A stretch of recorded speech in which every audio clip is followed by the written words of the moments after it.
Damn, I might even prefer that to the mix that we made in the previous video. If I was to EQ it, it'd be very, very subtle. Let's have a go.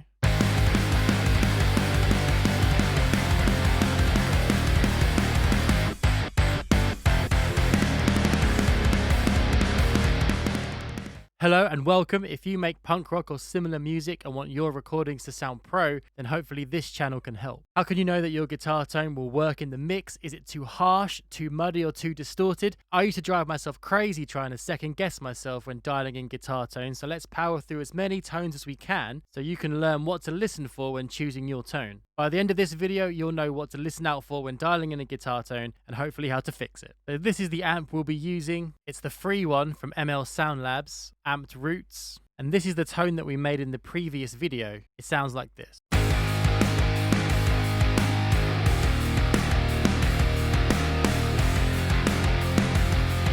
Cool, decent starting point. So it'll work like this. The first tone you'll hear is that starting tone that was created previously. Feel free to go back and watch that after this video. The link is in the description. The second tone you hear will be a new one. Comparing it in this way should make it obvious what is wrong and what we need to do to fix it and whether we think it's a good tone. So I've pulled up just a random impulse response for the speaker. Now let's hear this new tone compared to the old one and see what we think.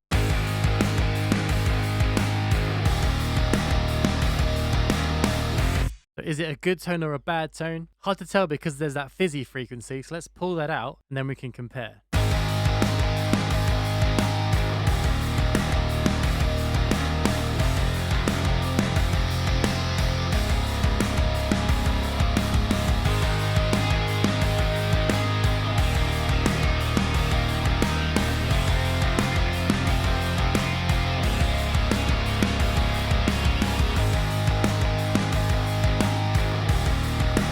Okay, so we're doing this quick. You see, you get rid of that fizzy frequency and it starts to sound a lot better. Let's hear it one more time.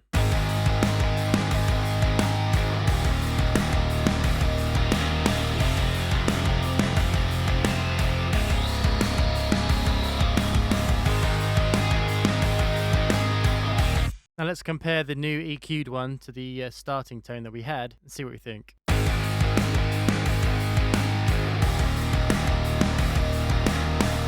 So when comparing this tone with the starting tone, I hear a lot of honk in that mid-range. Let's go and cut that out.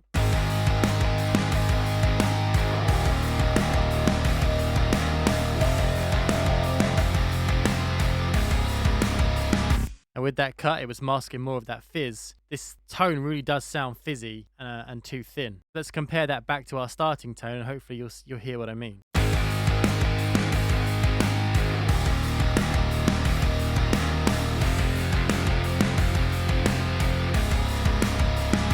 Got all that energy up there in the energy right up there. That tone, I would say, is not good. Our starting tone is better. Just quickly, if you make music like this and want me to mix your next release, then head over to my website, terrybeckleyrecording.com, and send me a message via the contact form. I will get back to you. Okay, back to it. Let's move on to the next one. And I haven't heard this yet either. Well, that's really not balanced in the whole frequency range. Again, I hear a lot of energy up the higher end of the frequency spectrum. See if we can do something about that. This time, I'm just going to grab a low pass filter and try and deal with some of that.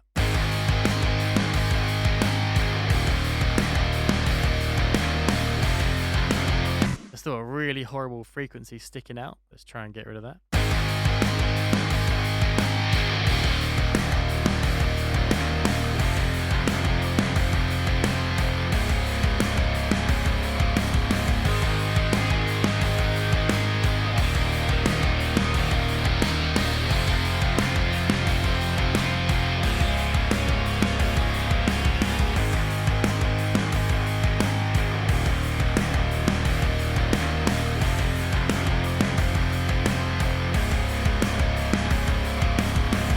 Okay, a lot of 4K it turns out. Let's compare that to our starting tone.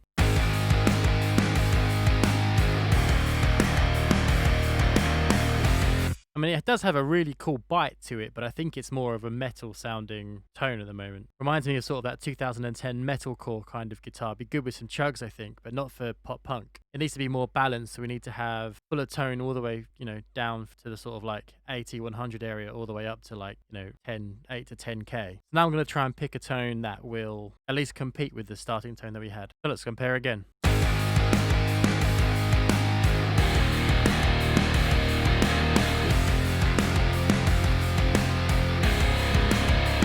Okay, so a much darker tone now. We've still got some hissiness flying away up there, which will need controlling, but this is much more focused on the thickness of the tone. So let's try and reduce that fizziness and clean up the low mids a little bit, see where we get.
Cool, now this is obviously darker and it needs a bit more life to it. There's still some resonant frequencies going on. I'm trying to suck them out, but I'm trying not to kill the life of it too much because it's already quite a dark tone.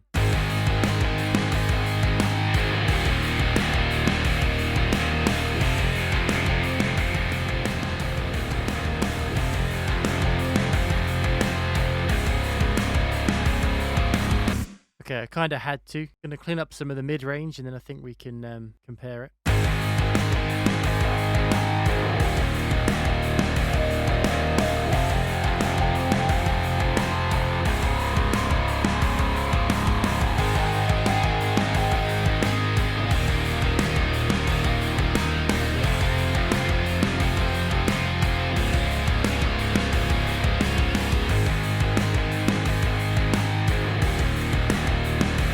Okay, let's hear how that stacks up against the tone we made in the previous video.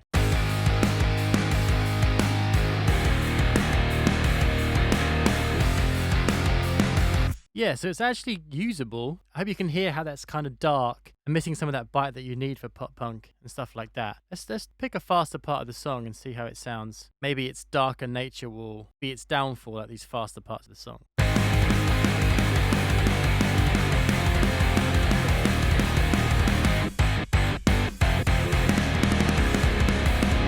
I mean, it definitely changes the feel, but it's not bad. It does have a completely different character to the other one. It's got like some good mid-range presence happening. Your mix would change drastically if you did use this, but it's thick enough. And if you went in and EQ'd a bit more precisely, you could clean that up in a way that would be pretty good. Okay, for this one, I'm going to use the GGD Oversized Cali, which I know sounds great because I've used this on quite a few mixes. And I've just gone for a preset Rich and Creamy from Nolly. Now let's hear this compared with our other tone.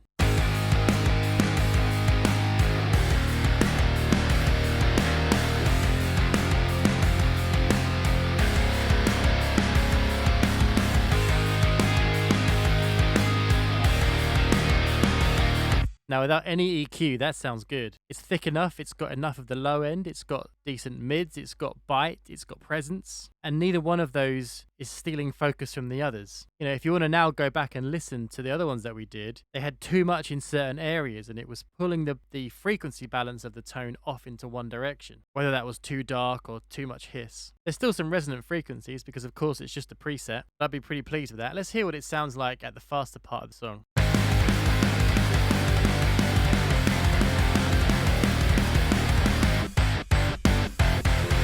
Damn, I might even prefer that to the mix that we made in the previous video. If I was to EQ it, it'd be very, very subtle. Let's have a go.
There we go. So I will be mixing this song, and I think I've now decided I'm going to use the GGD oversized Cali instead of the built-in cabinet that we used in the previous video on the ML Soundlabs plugin. If you found this video helpful, then please check out my other videos. Hopefully they can help you further. Thank you very much for watching, and I'll see you at the next one.